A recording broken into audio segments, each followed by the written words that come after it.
This is a quote that, so I've done a lot of leadership work. I should probably just step back and tell you that in the United States, I work for the University of Connecticut, and that's a partner in this program.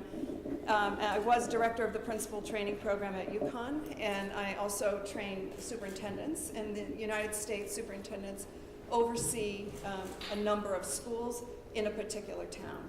And my town had 7 schools, and we had about 5,000 students, and that was my area. And so I did a lot of work with principals as superintendent, and I always saw my job, my main job, as being one of training principals to be better at their work with teachers and students. And so leadership has always been a really high interest to me, and I think this quote is one that says a lot, and I believe that it's true. And it says that there's not a single documented case of a school that has succeeded with students without a talented leader. Now, you also can't succeed in schools without talented teachers, but teachers alone can't get that work done. It's a matter of a principal who can bring the energy of the school together to do the right work with students. And so this, for me, sets the stage for saying, why is leadership so important? It's important because schools can't succeed without good leadership. So I wanted to just start by asking you what you thought from your own perspective and experience. What are the 2 to 3 most critical skills that principals need in order to move their schools forward? Because this program is all about making schools better places for learning. So just from your own experience, what do you perceive as the skills that a principal needs to do that most effectively? Just turn to somebody next to you and talk, and then I'm going to ask some of you to share. So turn and talk. Just for a couple of minutes. What skills are critical for a principal to have to improve a school? Who has an idea they want to share? Something that you think is an essential skill for a principal to have in order to succeed. Maybe social and emotional intelligence. Okay.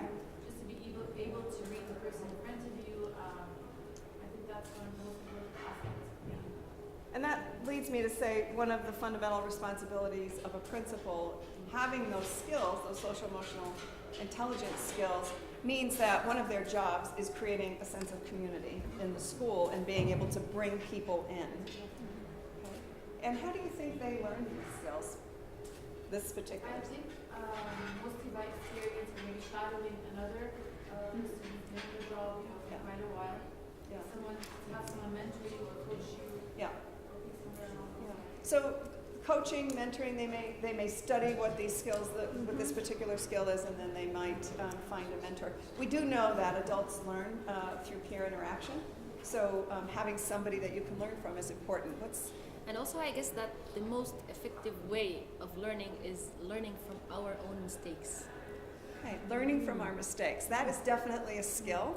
And in order to learn from your mistakes, what do you have to, how do you do that? How do you learn from mistakes?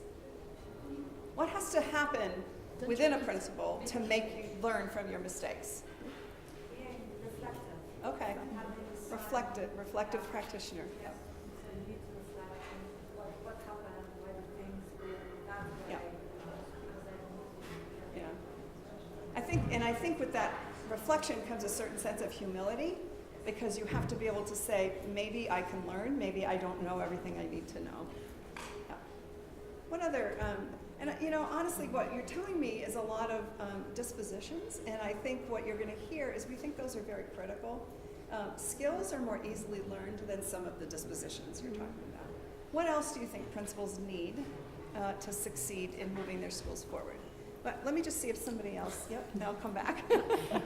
I must get high grades in participation. Okay. Yeah. I think that is going to have to be open-minded, accept change, and work to make certain culture in their schools. Okay. So they really are digging at the culture of, and our instructor for culture is sitting right here, so she's really glad to hear you say that. Yeah. She's one of my students. Okay. She's very happy to hear you say that. We just finished a module on school culture here. Okay. You had your hand up? Yes, they need to be good communicators. Good communicators. Communication skills, motivators. Yeah. One of the main jobs of the principal is communicating a vision, a mission, a purpose, what exactly we need to do, the very practical stuff as well as the more inspirational stuff. So good communicators. Besides that, I want to add like sometimes they need to be able to communicate themselves with the employees. I need to understand that I'm the boss. Yeah. I need to understand, as you said, the vision. Yeah. I have expectations. Yeah. Expectations. And to do it in a way that's inspirational but also practical. So as a teacher, I know what that vision means for my practice in the classroom, like the translation of that. Yeah. Yeah. I believe principals should be involved. They should be, Involved, like literally involved in the process of education. yeah, Within the team, with the students, with the parents. yeah. One of the things that we say at the University of Connecticut is you could only do the work, you have to be in the work to be able to do it with teachers. You have to know what a classroom looks like in order to help a teacher move the classroom forward. You can't sit in your office and understand what a school needs from paperwork. You have to see the students and the teachers interacting. And so our principals, we like to get them, tell them, schedule your time in the classrooms first, and then everything else comes next. But you can't schedule all your management and then expect you're going to get in classrooms. And you'll see this is founded on some of those principles. Just a couple more. They need to be able to identify steps that need to be taken, and then they have to move it from research-based into practical. Yeah. This says to me principals are learners. They have to know what the research says, but then also figure out what does it look like in a third grade classroom or an eighth grade classroom, in a science classroom, because it looks different. If it's inquiry, it looks different grade level, looks different subject matter. One last or we could do these two and then I'll move on. I would say that the principal must be a very good planner because he is the one who will improve the future of the school, and he has to be very selective because he needs to hire the right man or the right person in the right place. A good planner really rings true to me because I've been a principal and I remember the demands of the principalship, and I think they're only getting bigger, not less. And being able to manage your time, being able to manage all the responsibilities, all the stakeholders, parents, students, teachers, there's a lot of demands on a principal, and without good planning skills, you can't get to all that work. Last one. I'd have to say that person would have to be a student of the role and recognize that learning is continuous. Exactly. You have to be an aggressive student. Yeah. One of the things that you'll hear me talk about a little bit is the sense of building a community of learners, and that the principal is the lead learner, but not the only learner in the school. So a lot of what you're saying really resonates with me and is embedded in this program. What I'm going to do is explain what the program is consisting of and what our overarching aims are for the program. And I'll finish up with just seeing if you have any questions that I can answer about what I presented, or even just having a good discussion about what it means to help principals succeed. Can I just go around the room and have you tell me very quickly your name and your job, so I know who I'm talking to? Can we start over here? My name is Yasmin. I'm the grade 1 and 2 principal at my Grade 1 and 2 principal. Abir Omriya, supervisor at Ministry of Education. And thank you for being in our cohort. Yeah, right here. I'm Maryam Isra. I'm the Arabic language My name is Jim Leahy. I'm the director of the International Program School in Al Kuwait, Saudi Arabia. Joanna Shaban, I'm the head of elementary grades 1 to 5, and I'm leading the inclusive education program. Thank you. We are having an extracurricular program coordinator. Okay. For international school service. I'm going to do this so everybody can hear you. Did I-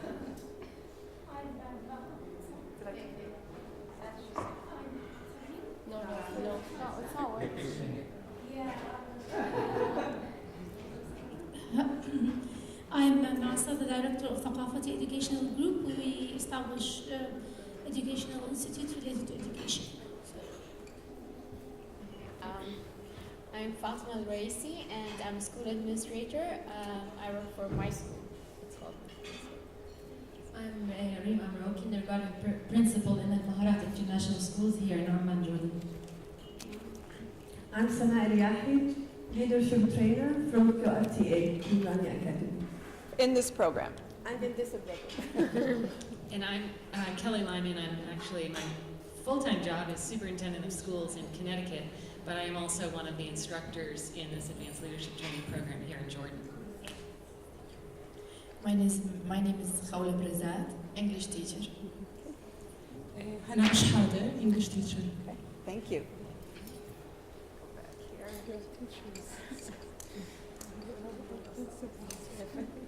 Hi, I'm Gina from Education Development Trust, and I'm a project manager for some teaching development projects in Egypt and Jordan. My name is Amal Tagros. I'm an assistant for a government school, Khalda School.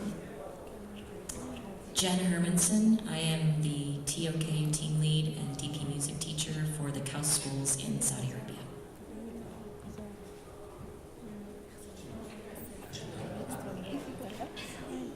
I'm Gabi Ghazawi. I'm the director of Darasan College Amman. Firas Amadam, I am the IGCC coordinator and I also teach physics. Darasan. Luma Al-Atrash, biology teacher at Darasan. Okay, thank you. So, I want to just describe the program a little bit. Read this.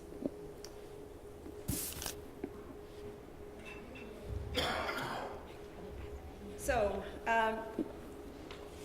one of the things that we're wrestling with as we have version 1.0, 2.0, and imagining 3.0 is that we want to be really clear about what we're training principals for. And if you were in the general session this morning, I think you heard from the panelists as well as from Her Majesty that we are developing principles for 21st century schools. And there is no doubt that traditional education is no longer sufficient.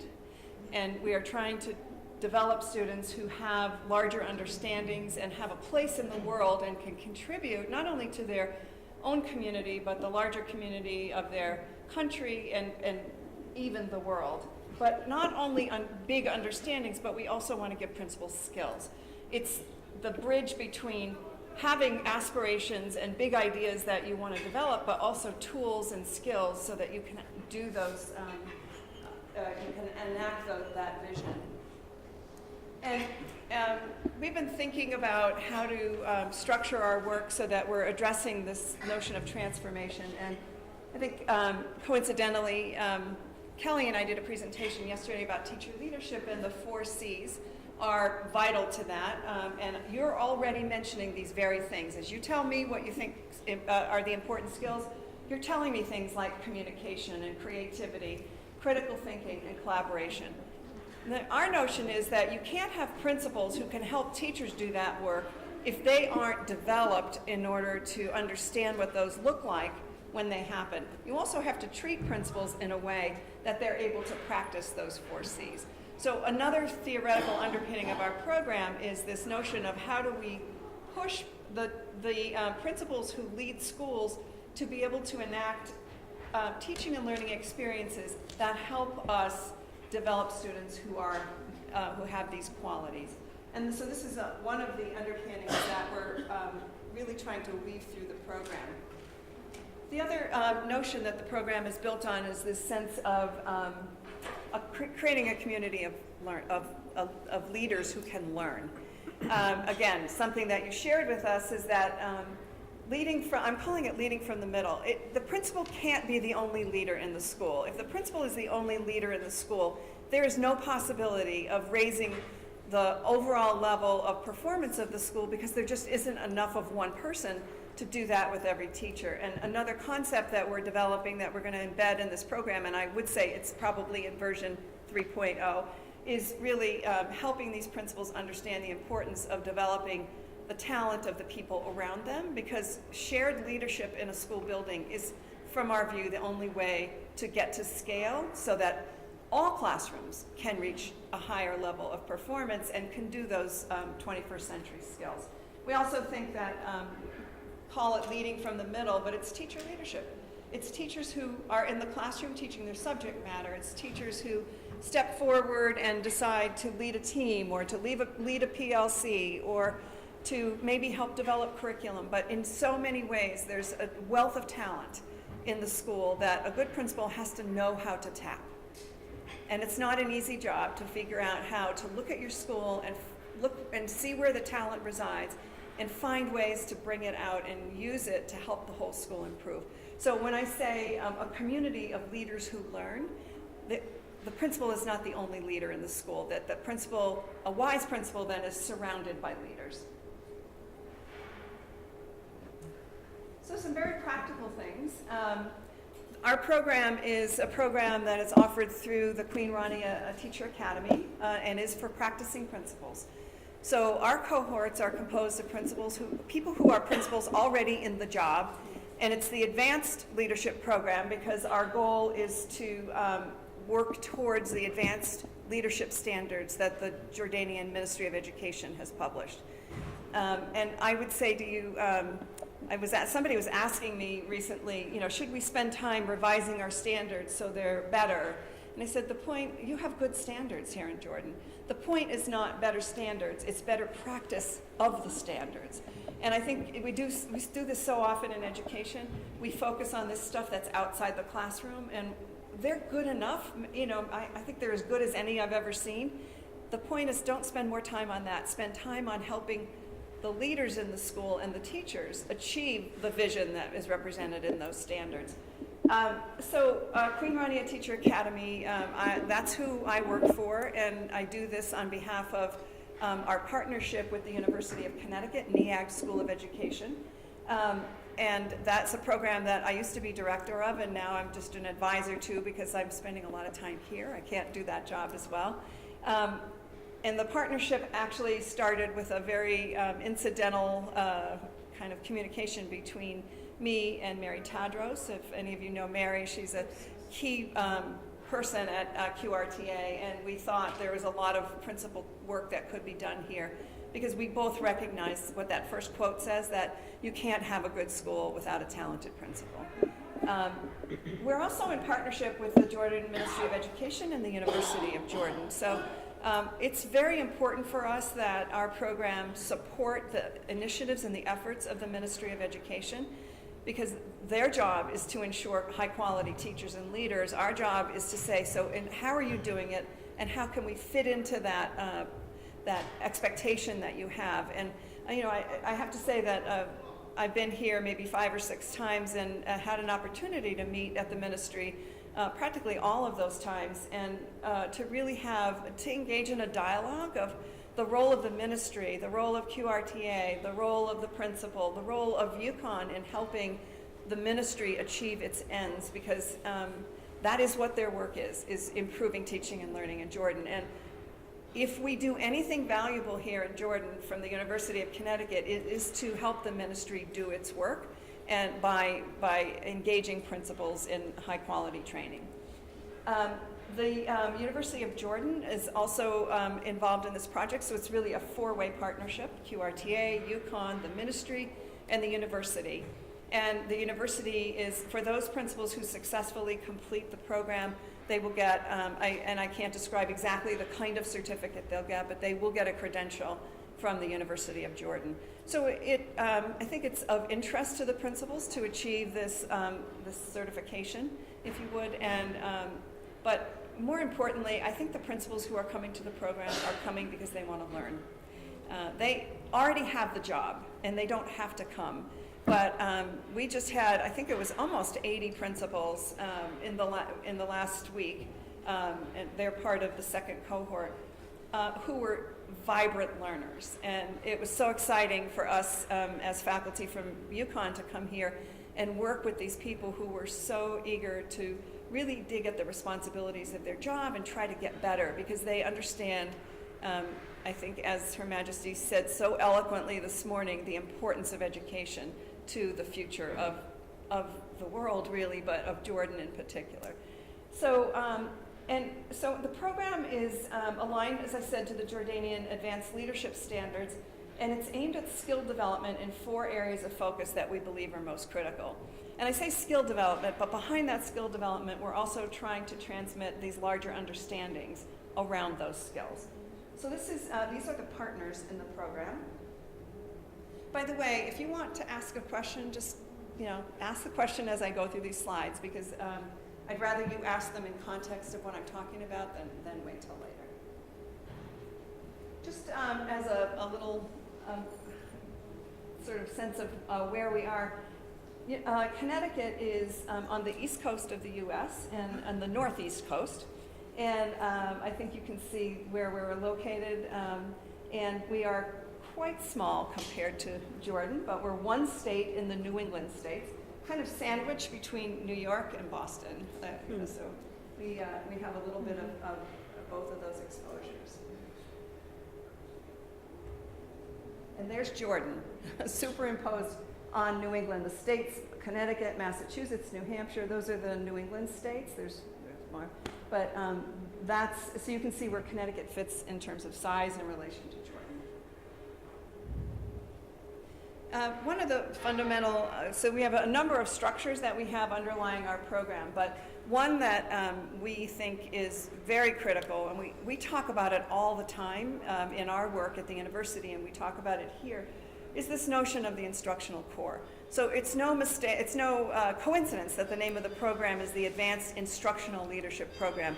Our goal is to improve teaching and learning in classrooms in Jordan through the skills of the principal. I mean, it's just that simple, but it's not very simple, because the instructional core is something that is underlies our work, and it consists of the relationship between the student, the teacher, and the content.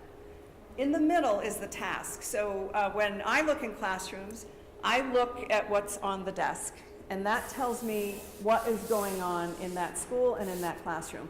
So if what's on the desk is a worksheet that is a fill in the blank, a yes/no kind of answer, a low-level thinking kind of question, it's good diagnostic information to say, if it happens a lot, then it's safe to say that this is a school that needs to think more about critical thinking, communication, the 4 C's.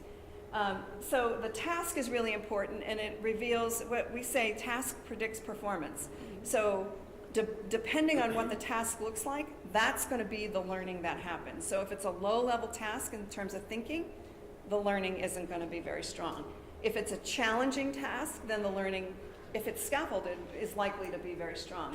But this relationship between the teacher, student, and content is an interesting one. So if we change what students are learning and we shift towards the 4 C's, the more critical thinking and problem solving, communication, creativity, you can't change that without also working to change teachers so they can do that work.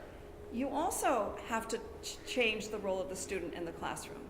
So you can't develop critical thinking skills when students are sitting in rows and answering questions from teachers, and they don't understand that learning is about a dialogue. It's not something we call the teacher initiates, the student responds, the teacher initiates, the student responds. Critical thinking comes from more of a dialogue, not only with your teacher, but with the students around you. When you see students lined up in rows, you can be pretty sure they're not going to collaborate. And you can be pretty sure they're not going to have lots of opportunities to talk with each other and to develop their knowledge that way. So the role of the student changes, the role of the teacher changes when the content changes. You can also say the student changes, and therefore the teacher and the content have to change. And I think we all know who these students are. They're the ones sitting in front of us now, and they're different from the students who sat in front of us 10 or 15 years ago. They're exposed to the world. They have technology for the most part. They are, there's a wide worldview that these kids are exposed to. They don't always know how to handle it, but So the students that we're faced with are different, which means that the teachers need new skills and the content needs to be updated, and so forth and so on. So I think you can see what the principles are.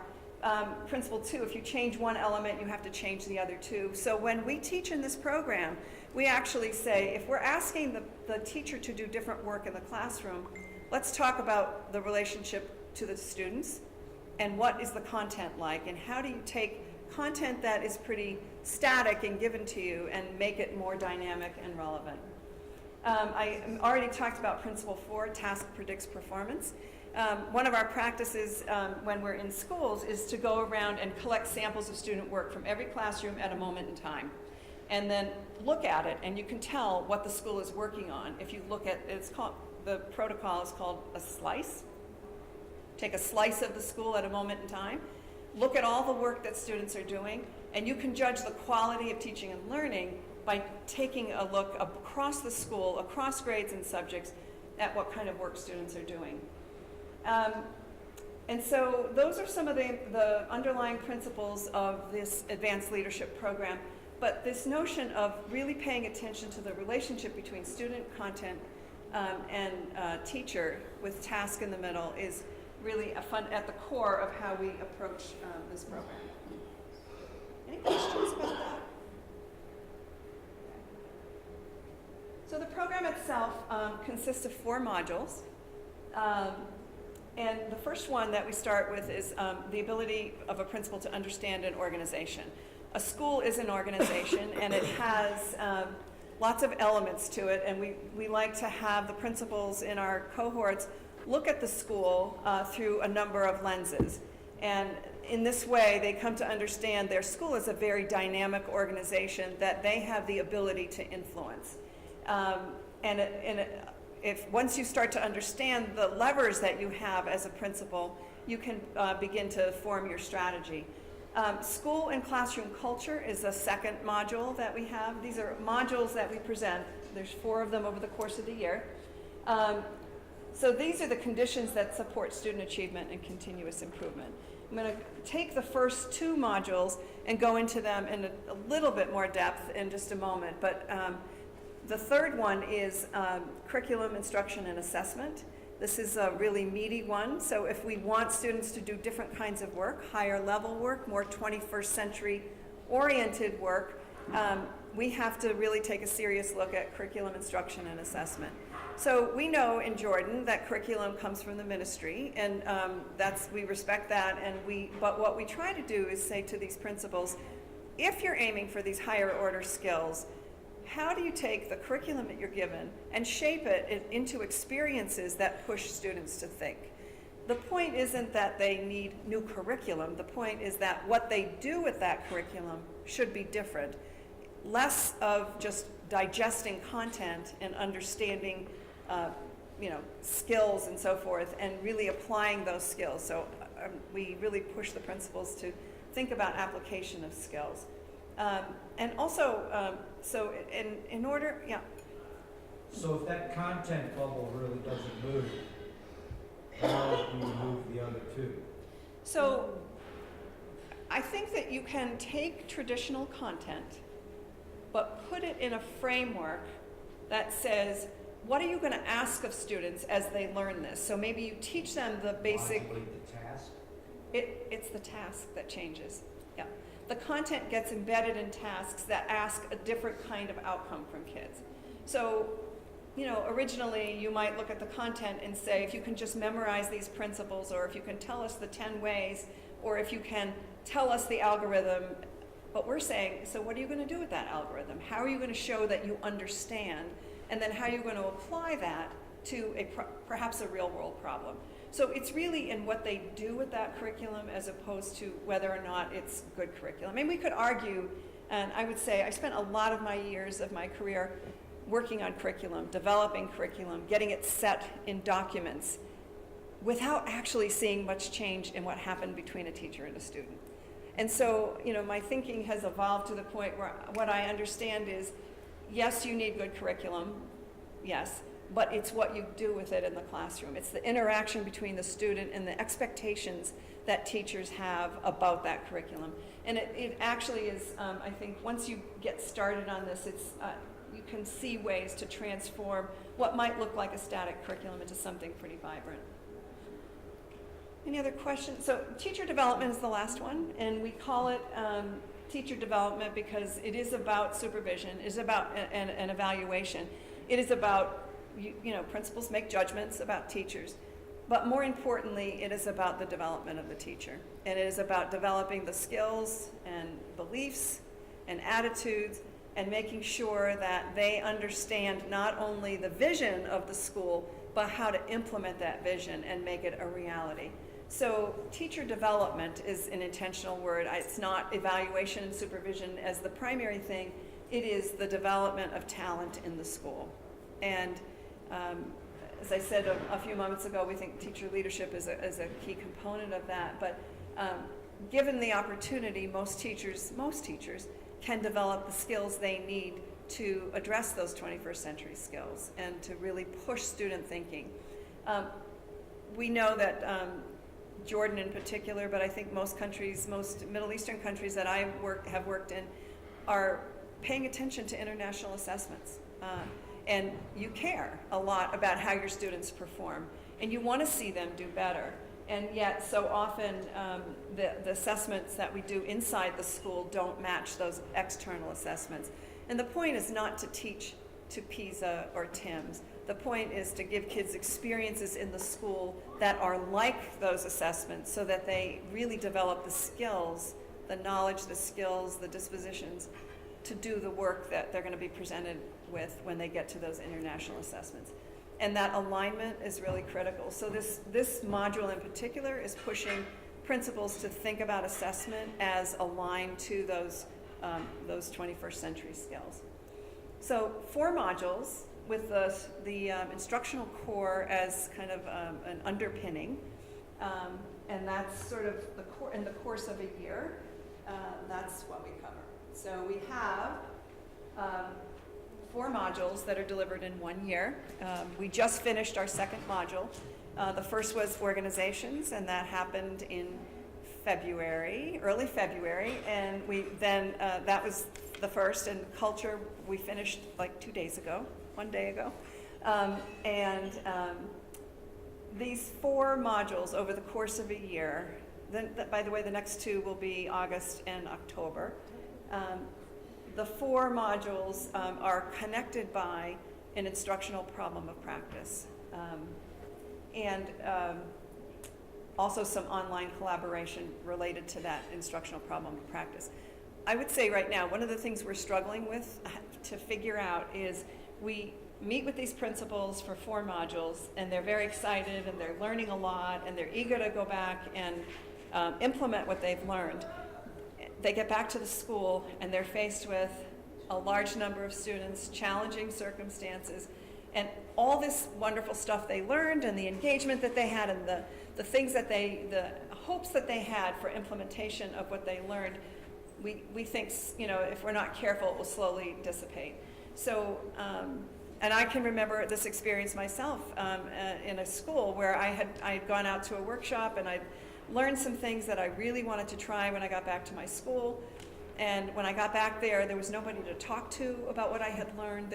When I tried something and it didn't work, there was nobody to say, well, what would you have done? Like, I don't know what went wrong. So there's no ability to do problem solving around what I learned and why it wasn't working. And therefore, I slowly stopped using the thing that I learned. So one of our challenges here is to figure out how to support those principals back in their schools once they finish these 4 modules. One small idea is this online collaboration, but it is only a beginning, because I think to be really good principals who are going to get better at their practice over time, they need to be connected to each other. And we also know that it's hard because of the distances here and the time it takes to get from one place to another. So we're trying to puzzle that out and figure out what's the I call it connective tissue, that happens after the program is over that keeps them learning, because learning is not a one, and you know what you learn in a workshop, maybe 10 or 15% of it sticks with you. It's the practice and it's the reinforcement. So we're hoping that we can work with the ministry as well as the partners to figure out how to connect principals who have been through the program so that they have a sustained opportunity to be collaborative with other principals. And it is I think our next challenge. Is planning a part of those 4 modules? Principal planning? Yeah. So Because obviously the concept of implementing some form of change in your own practice would have to follow some sort of a plan as opposed to just jumping in and doing it, right? Yes, and actually I'll talk in a little bit about the assessment. There's one assessment that is a through line through the whole program, and part of it is developing an action plan for the thing that you say you want to change. And they work collaboratively on their action plans, and they get feedback. I mean, sometimes they submit them 3 and 4 times. It's like a personal action plan? It's an action plan for the problem of practice that they identified. I'm going to get to that in just a minute, and tell me if I've answered your question when I get to it. So attendance is required at all sessions. Successfully completing the assessment for each of the 4 modules using a rubric score. Completing 10 hours of online discussion. Active, productive participation in class is definitely a component because we do try to create a sense of community in this classroom. Complete all pre-reading and any pre-module assignments. So we always send out pre-readings that give them sort of the background on what is going to be taught. And sometimes there's a pre-module assignment, something not very complex, but something that gets them sort of in the mindset of the module that's coming up.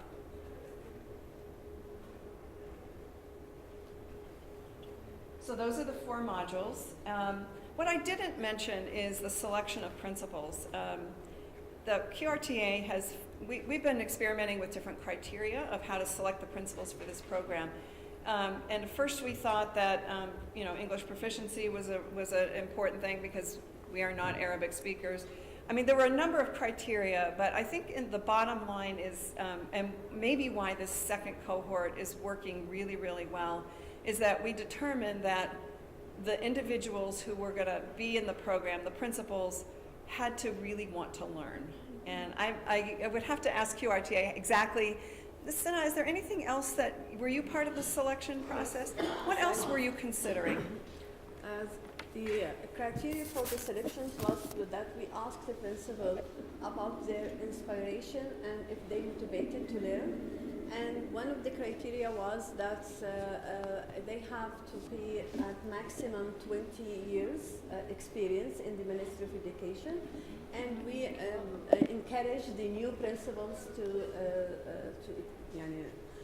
to be a part of this program. This was one of the criteria. And we have the criteria of being a distinguished principal on the ministry. It have some of the marks in this criteria. But the most important thing was the interview. We conduct an interview with each principal and we ask them why you want to be a part of this program. And the interview was the key that it's helped us to identify the participants who have the energy, who have the vision, and they want to improve their skills. Yeah, this is what was. And honestly, you could feel it in the room. These people were just eager. They wanted more. I always love it when they push the instructors to, come on, tell us more, explain that better. In all sorts of ways. You could tell they were like sponges, just absorbing the learning. And it makes it very exciting for the instructors. And I think also you'll see at the end, I have a little video that I'm hoping will work. And I think you'll see their enthusiasm and their energy for the program.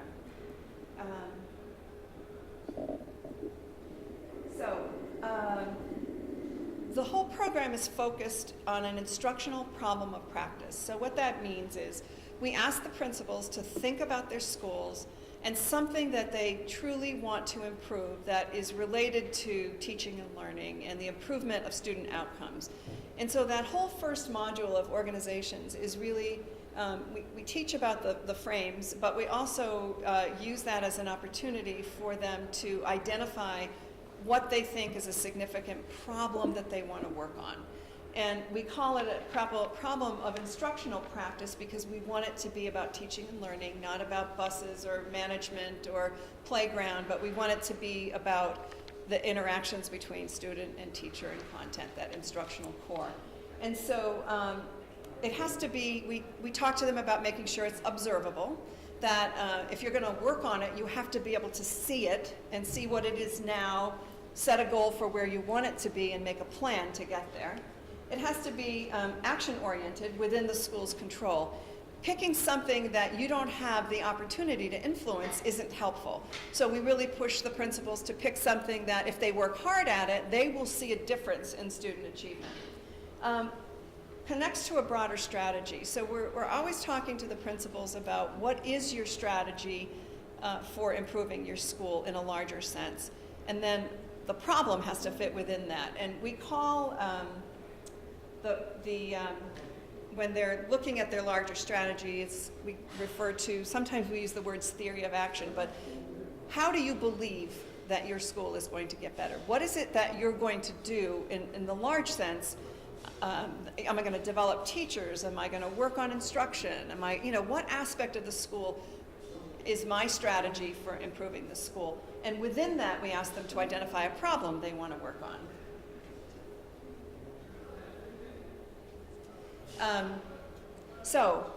High leverage, meaning there are a lot of things you could choose, but we want something that's going to have impact. So don't pick a small problem, but pick one that's, I want to say, really complex, that that will take hard work for you to work on it and get some results.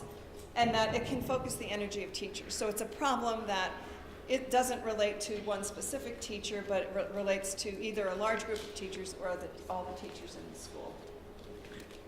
Diane, can I add something? Yeah. About the point of problem of instruction and practice, one of the things that the principals struggle with, that they all the time look to the symptoms, not the causes. And by this program, we push them to look or dig deep to the causes of the symptoms of the problems, because all the time they are picking the problem, which is the end of the things what's happened about the school, the student achievements. All of them want to increase the student achievement, but this is not the problem. This is the symptom. Where is the problem that caused this? Yeah. So thank you for mentioning that, because it is like, I call it root cause analysis. So you have a problem, you know it's a problem because you can observe it in your school, either your student results or something that's going on. But what's the reason for that problem? And there's this activity, the 5 whys. If you ask why 5 times, you can get to the root cause. And that's what we want them to work on.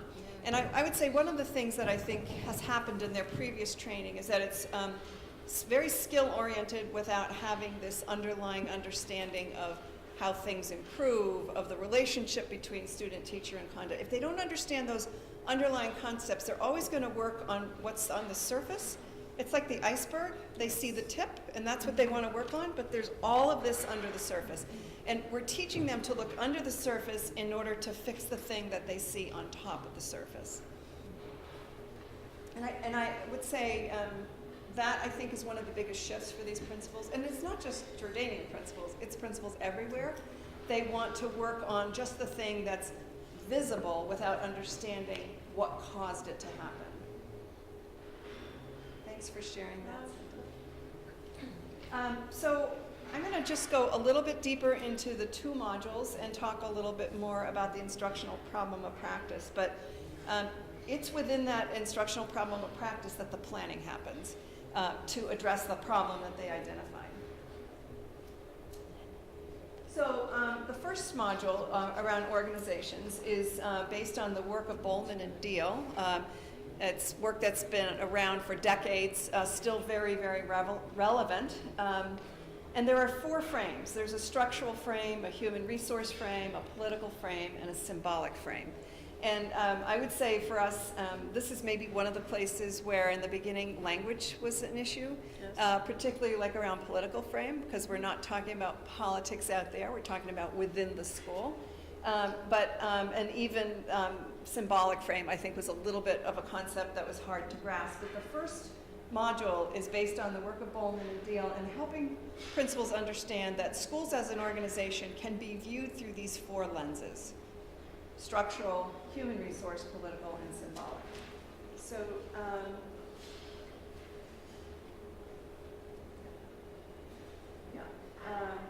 so this is what Bowman and Dale say. They say multi-frame thinking requires moving beyond narrow mechanical approaches for understanding organizations, which is, I think, what many, many principals do.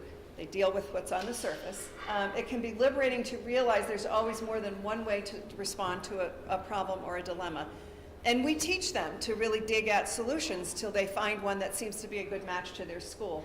Those who master reframing their organization report a sense of choice and power.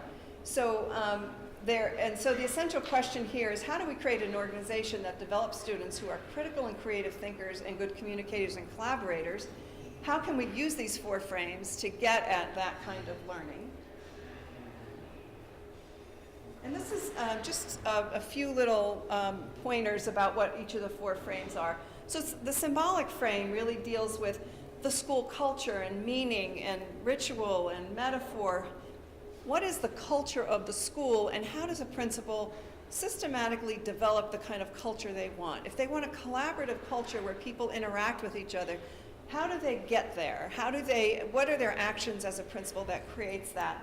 And in the symbolic frame, this is where principals learn to inspire their teachers, to work harder, to reach higher, and to really think with a future-oriented view. The political is the power, conflict, competition within the school, the advocacy. We did a session yesterday, and I have to say I had conversation with somebody in the room who was saying, and this was about teacher leadership, but she was saying, in my school, I'm supposed to work with this person, and we don't work well together, and I've talked to the principal, and I don't know what to do because we don't see eye to eye, and we're not able to make progress.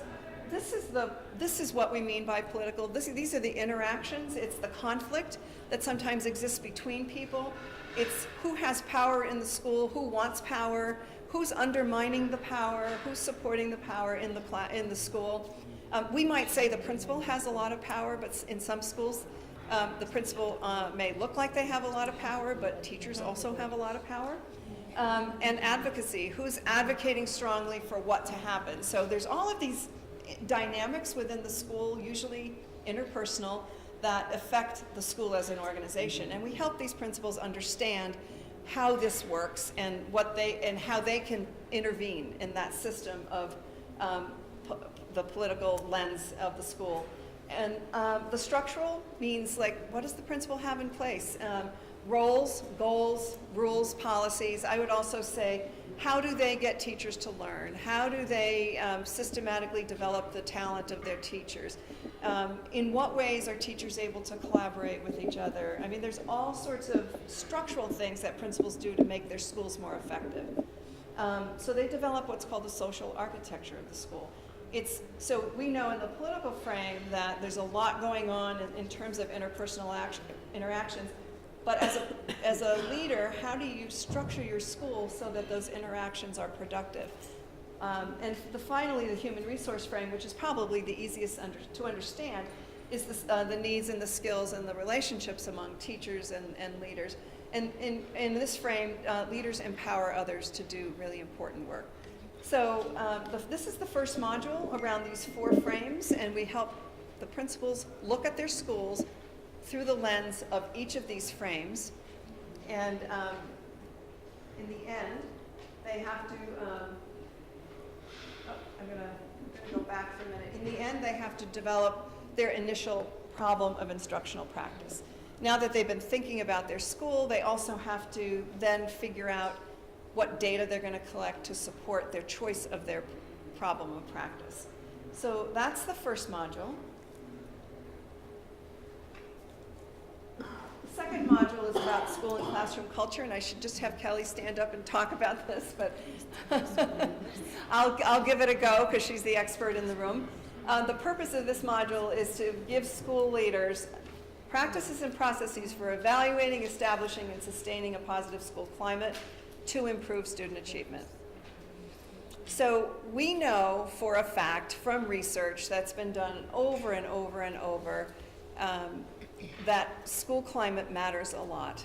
When students come to a school where they don't feel welcomed, where they don't feel challenged, where they don't feel their opinion matters, they're less likely to engage in academic content and they're less likely to learn. And so school culture and classroom culture become really important levers. And so in this module, we ask the principals to think about the culture of their own school and how they might want to improve that. The tools and experiences necessary to develop a vision for improvement focused on positive school culture. So they have to look at the data they have on what the culture is like in their school. They probably have to ask their teachers, what's it like to work here? Ask their students, what's it like to be a student in this school, in order to know what they might want to improve around school culture. The question is, how do we create an organization that develops students who are critical and creative thinkers and good communicators? What is the culture that supports that? So in this module, what we see is that we try to teach that there is, while it's an indirect relationship between culture and student achievement, it is a powerful force to harness the energy of teachers and students. And without understanding the culture of your school and figuring out what needs to get better to be a more inviting place for learning, we think that the work of the principal will be less effective. When I was superintendent, I had a school that was a nationally recognized school of character. And it was, I worked in say, an upper middle class community. And this is one school that resided in a fairly poor area of town. And everybody would expect that those students would do less well than the students who came from homes with a lot of means, a lot of resources. They were a national school of character, and routinely their results outperformed all of the other schools that had students who had every advantage in the world. And you could just see why it was so, because when you went in that school, every teacher owned all the students. The school was a respectful place. Students understand their job was to learn. They worked hard at their learning. They came early. They stayed late if they were falling behind willingly. The students willingly did that. And so you can see the huge power of having that positive school culture that supports learning. And it releases the students so that they can be available for learning. So in this module, we focus on the students and the classroom experience, also the professional culture among teachers and parents and the wider community. And they also look at themselves as, what is my role in establishing this positive school culture? And they look at research and what elements are really effective in promoting a positive school culture. And then they actually develop an action plan. So they take the original action plan and they say, what about that problem that I identified can be supported through school culture? So this is Kelly's diagram. I'm using her material here. But this is the construct of that particular module, where you start with the student in the classroom. There's the instructional core again, the student, the teacher, and the content. So by looking at the culture of the classroom that supports that instructional core, you also look at the professional experiences that teachers have and how that supports a positive school culture. And lastly, you look at the school as a whole and the role that parents and the community have in supporting that school. And so we teach them to kind of study their school culture, to gather data about their school culture, to understand what it is now, and then to set some sort of goal for improving the culture that is embedded in that instructional problem of practice.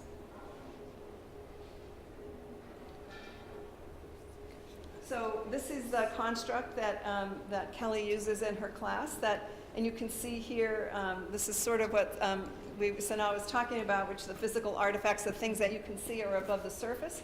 But underneath that are all these values, assumptions, beliefs that people are enacting every single day that sometimes need to be challenged if school culture is going to get better. They're often intangible things, but a good principal develops eyes for assessing the school culture and figuring out where the levers are for improvement. So I think this is where we answer your question about planning. which is, so there's one assessment that runs through the entire program. This is new for us this year. We think it creates a more coherent program. But in the first module, after they learn about organizations, they look at their data, they think about their school, and they develop their instructional problem of practice. So what is it that I want to improve in terms of teaching and learning in my school? And then that happens in Module 1. In Module 2, we ask them to view that problem through a cultural frame. So if I have this problem and I want to improve something in my school, what is it about the school culture that would support the achievement of that goal? Then they also look at it through the curriculum instruction perspective. What do I have to change in teaching and learning to reach my goal? And finally, they will look at it through the teacher development perspective. What do I have to develop in my teachers that will help me? So these are all the levers that support the achievement or solving of that instructional problem. Part of the assessment is figuring out the action plan that they will implement. So this is where the planning comes in. It's not enough to say, I have this problem that I want to solve, and I've looked at it through these lenses, and now I understand the problem better. But what actually, for each of these modules, they develop an action plan that says, here's what I'm going to do, here's when I'm going to do it, here's the result that I expect, and here's who's responsible for doing it. So we really, and a lot of this is carefully led and coached, but they work through that and get to an action plan for each of the modules. So can we come back to your question? Does that answer it? Or is there more to your question?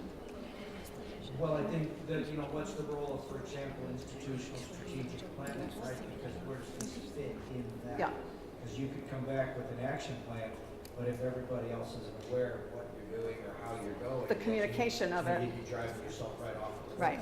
So Right. I guess that bigger context of school planning as institutional planning and then individual plans that fit that strategic plan. Yeah.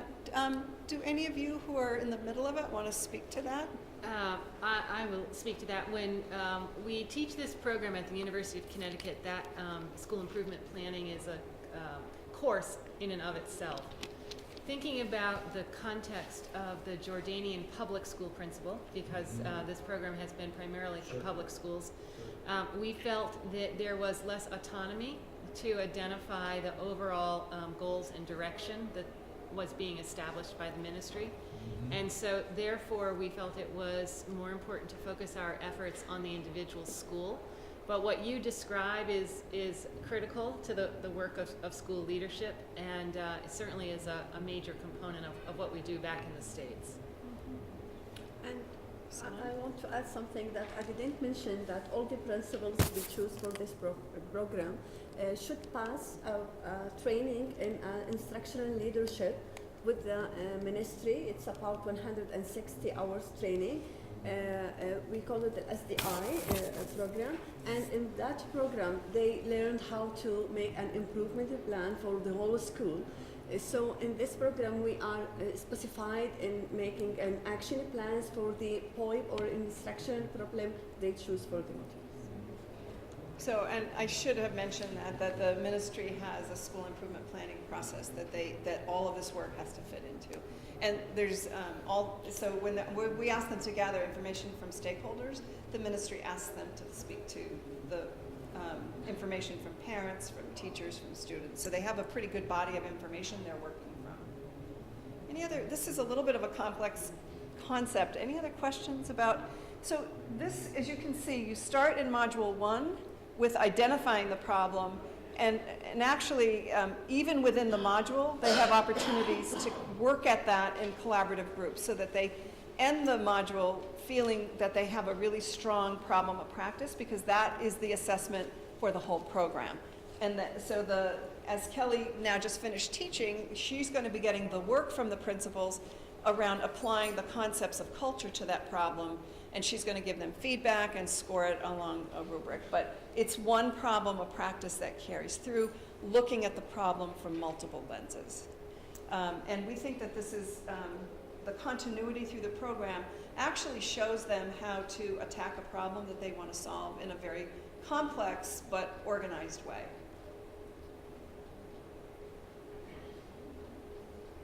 So, just want to make sure, I feel like my fingers trigger happy here and I don't want to miss a slide. So, program components. One of the things that is, I think, a very unique and exciting part of this project is that the University of Connecticut is here for 3 years to teach this program, to develop capacity for trainers here in Jordan to carry it on when we're done. So I said the first year we had about 35 to 40 principals. This year we have maybe 75 to 80. Next year there's going to be probably double that number. So at the end of 3 years, we maybe will have impacted maybe 300, 350 principals. There's a lot more principals than that in Jordan. So part of the design of this program is that we are training the QRTA staff and very excited about now including some of the distinguished principals in that cohort so that they acquire the skills to deliver the program when the University of Connecticut fades away because our program has ended. So we have a coaching model that I think is really exciting. And I think it's exciting, so I don't know if you think it's exciting, but yes, it is. yeah, okay. So the coaching model consists of, first of all, the first year it was learning the material for the QRTA trainers. The second year, they're beginning to teach components of it, and by the third year, they will be the teachers of the program. And the first year, they're watching, learning. The second year, they're teaching some pieces, and they get feedback. We do a whole Saturday before the module starts, previewing the module and getting them really accustomed to what's happening. And then at the end of every day, after the participants go home, everybody gathers to say, how did it go today? Let's give feedback about the teaching. At first we did it to the UConn, feedback to the UConn instructors, and now the feedback is to the QRTA trainers. And then the third year, they're going to be coaching each other. So there's a built-in model for continuous improvement of the teaching of the program and a gradual release of responsibility from the University of Connecticut to the Jordanian leaders. And so we have some very talented people at QRTA who we're working with. We also have some very talented principals. It is so exciting to see these principals really step up, and we have 4 from the first cohort who have now joined us. And at this point, they're table facilitators, and they're sort of absorbing what it means to be on the other side of the curtain, if you would. So last year they were participants. This year they're part of the leadership group. And they're so good that we see them, we see that they have the ability to become trainers. So we're really hoping to continue that training process. But this is a model of capacity building because we truly believe that Jordan, this is a program that Jordan should and can own and continue on after our intervention has faded away. And it's a 3-year process. Sanaa is one of the QRTA trainers, and we have a core group of people, and then we have some of these people who will be supplementary. Research. There is a research component to this program. We are doing surveys of the participants, and we are collecting different kinds of data. I don't want to say it's a very formal research study, but we are trying to make the connection between what we do and if there's any improvements in the schools as measured by student learning, but also other qualities. So there's a researcher from the University of Connecticut who has been here and has worked with the QRTA research department, and that is ongoing, and there'll be a report. There's a midterm report coming up, and then there'll be an end of program report. So that's sort of the structure of the program. The content is 4 modules, a gradual release, a training of trainers, and a research component. So next step and lingering questions. So one of the things that I know about myself and about the UConn trainers, and now I also know about QRTA, is that we're never going to be satisfied with what we have. We want it to continually get better. And so as I sat down thinking about what I wanted to share with you today, here are some of the things that are lingering concerns for me. And I say concerns not in that I'm worried, but that these are things that excite me and make me want to make this program even better. I mentioned before, I think one of the hardest things to do is to create what I would call a networked improvement community, where principals can reflect on their work and provide one another with actionable feedback. We know that we only get better through reflection and feedback, and yet we so often don't give people the opportunity to do that. And we've given, we hope we've given these principals a really strong skill set, but it will fade if they don't have opportunities to continually talk about their work, solve problems that they bump up against. Inevitably, when they try to do these things that we've taught them, they're going to struggle. It's just, that's the way it works. So we're trying to create, figure out ways to create this improvement practice as a community. Provide on-site coaching, especially for the first few years on the job. It's sort of like that's the imprinting years when you're new at the principal's work, and how you learn to do it in the first 3 years is probably going to influence who you are as a principal for your whole career. So if we can provide coaching in those first few years and target those brand new principals and give them the support they need, we think in the long run they'll sustain their skills. We also know that there are some principals who are struggling in the job, and I think in my, one of the principles that I've always lived by is that you can hold people accountable to do something. So we can hold principals accountable for producing good work in schools, but we also have a responsibility to provide help and capacity building. So these two things are mutual, and that one can't exist without the other. The accountability without the support isn't effective. And support without accountability isn't effective either. So these are two concepts that work really well together. Point 4 is throughout this program, we've really struggled with figuring out what kind of data principals have here in Jordan, because we think data is important. It's important to know where you are today in order to set goals for the future. So they have some data, but actual data formative data on student performance is limited. And so that's an area that we are really trying to help them figure out. Data that would tell you who needs extra help, who can move faster. They need more information in that respect. Finding time for teacher collaboration within the school is hard. I think once teachers know what it feels like to collaborate, they want more, but the principal has to initiate that collaboration. And lastly, I talked about this at the beginning, developing teacher leadership is so critical, because the work that's to be done here and everywhere to improve schools is not something that can be done by one person alone. And so that notion of leading from the middle, that teacher leadership continuum, we haven't officially introduced that into this program, but I think we have to figure out how to do it. The 4 modules are full, the weeks fly by. Right now there isn't time within the program, but hopefully by working with the ministry and the QRTA, we can help principals figure out how to unleash some of the power that's in their schools through teacher leadership. What's not on here is another notion that QRTA has, which is to develop a model for pre-service training for principals. So right now we're working with principals who have been in the job. Sana said some of the ones that are fairly new to the job, some of them have some years of experience, but wouldn't it be wonderful to be able to develop a pre-service program that's aligned to this advanced program and aligned to the teacher training that Jordan has initiated.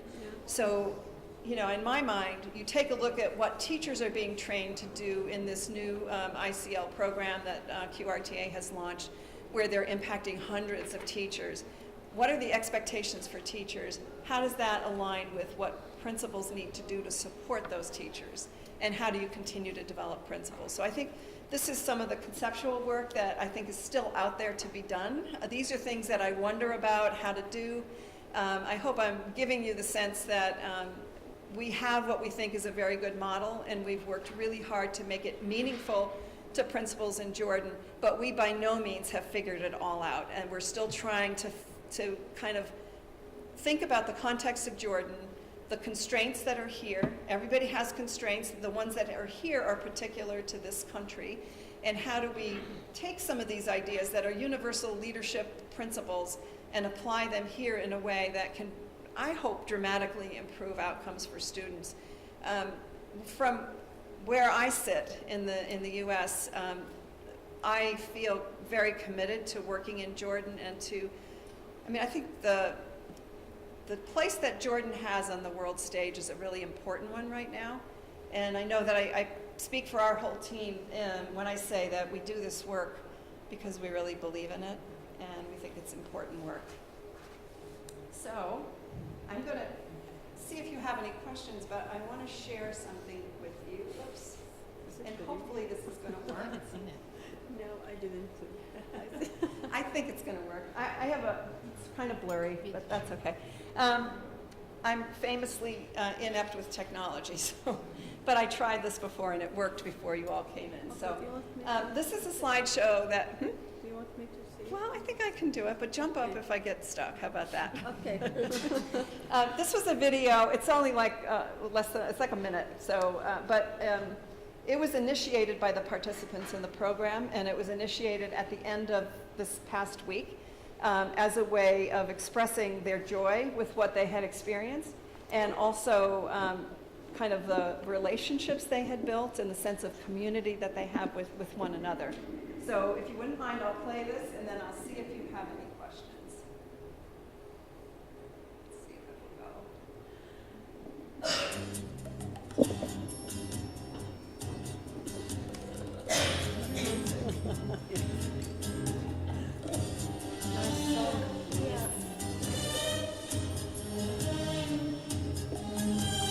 كلمة حلوة وكلمتين حلوة يا بلدي غنوة حلوة وغنوتين حلوة يا بلدي أملي دايما كان يا بلدي إني I'm not sure what you said there. يا بلدي وأفضل دايما جنبك على طول. The guy with the headphones is Jason, the coach.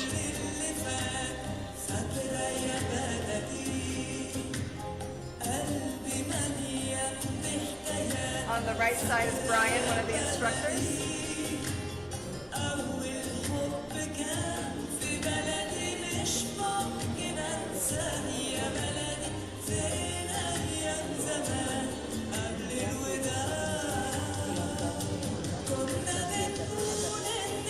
On the left is Howard, another one of the instructors.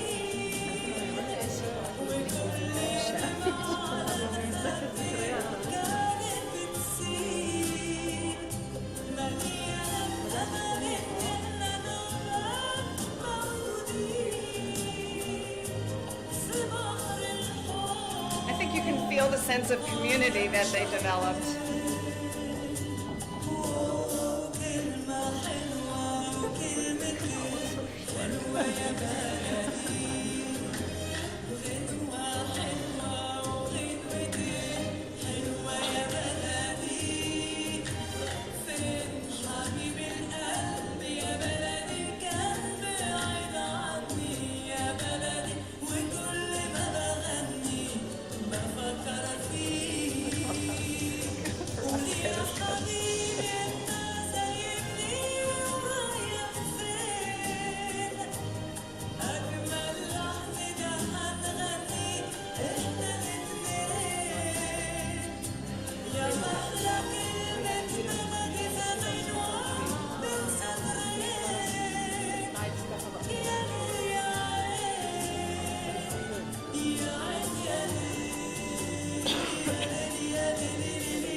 It's always about the food.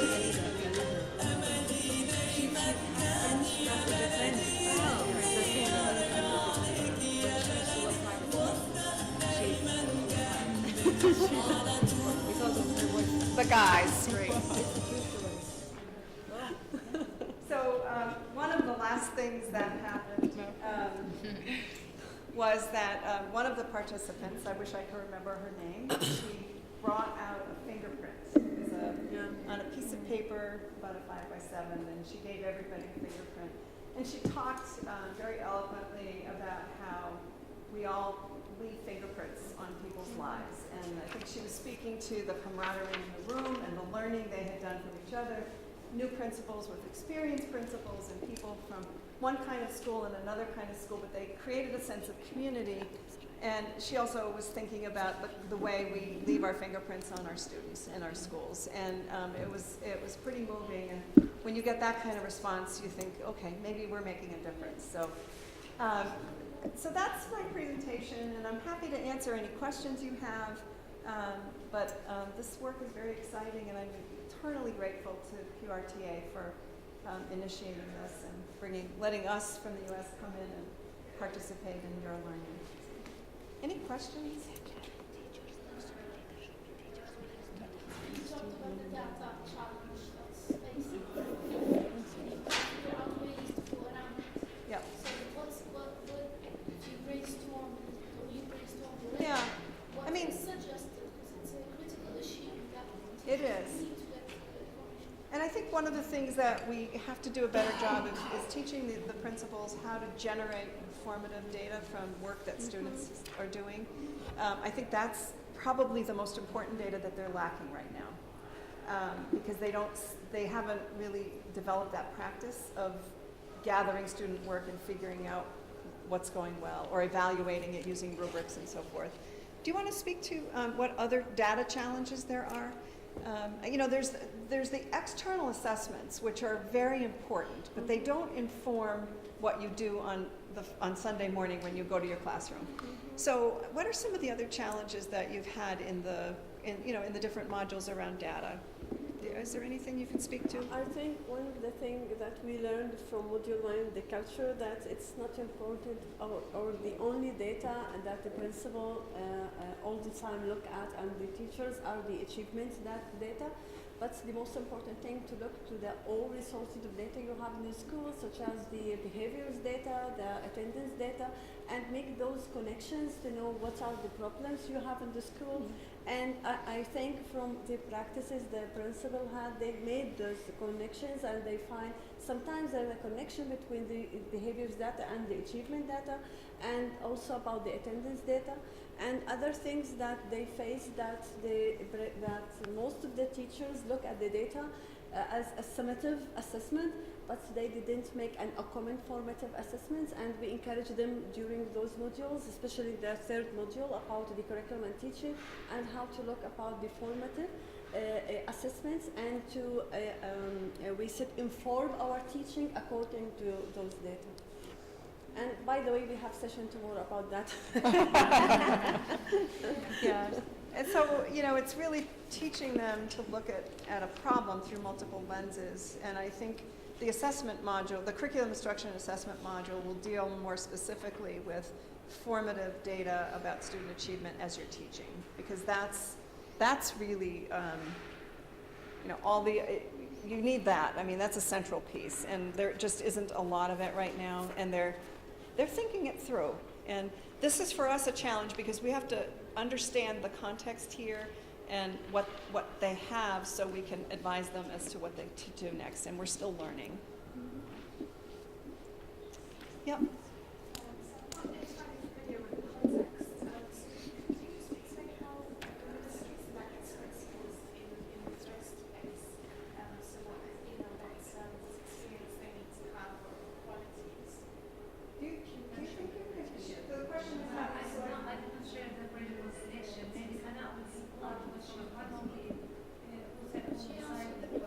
About what? How does the ministry select principals?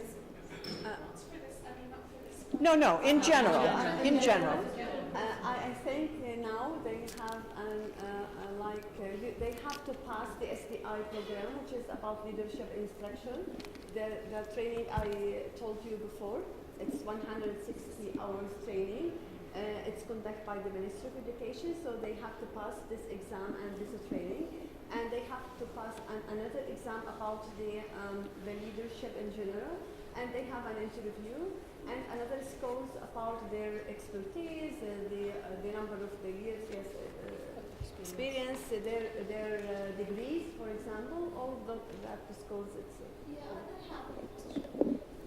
Now, in the time of continuous learning, how do we measure, or how can we sure that this principal is, learning and training as they go, because this is the problem with in this position. It's I own the position, and are there any rules or any regulations where the principal has 3 years to pick the school up, or they need to leave their position? Is there any regulation that can be put like this? If we do this, it will be like anything to change in no time. Well, be careful. Some people try to do that in the United States, and one of the things that we know about change is that it takes 3 to 5 years minimally.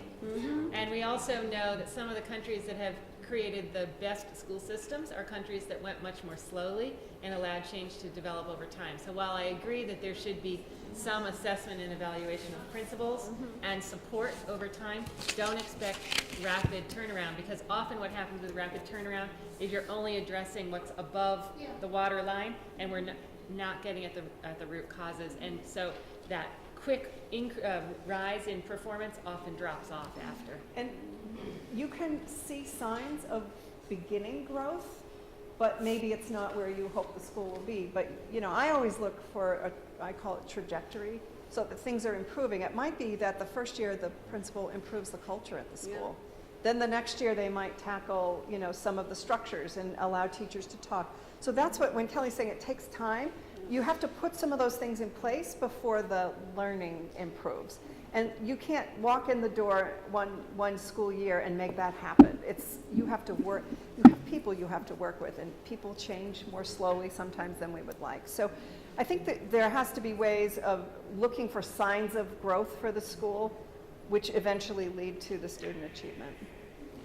I know that there is another session coming in here, so we're going to have to stop. But thank you so much for your time this afternoon. I hope this has been helpful.